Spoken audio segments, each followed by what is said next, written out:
The Vatican sex abuse expert is changing his plans and heading to New York to talk to an abuse victim from Chile.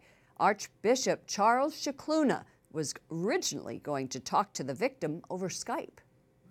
Edward Pentin, Rome correspondent for EWTN's National Catholic Register, joins us now.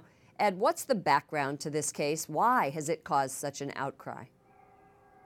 Well, the problem, Lauren, relates to a Bishop Juan Barros, who is a bishop in Chile, who is accused of witnessing abuse being committed by somebody, a priest, back in the 1980s. He's denied witnessing this, and the Pope said on his visit to Chile that he's been given no evidence that this bishop has witnessed it, and said that anyone who says he has is guilty of calumny. But what has come to light is that the allegations were put in a letter by one of the victims and given to the Pope in 2015.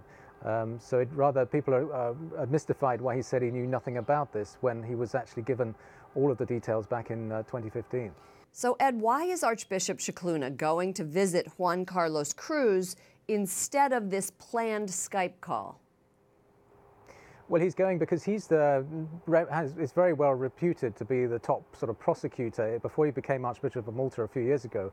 And he was very key in the Father Maciel scandal of the Legionaries of Christ. And what made him so effective as a top prosecutor in the Vatican was that he actually insisted on face-to-face meetings with the victims.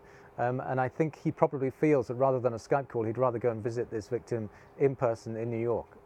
Well, despite this controversy, let's talk about Pope Francis's record on dealing with abuse. What is it?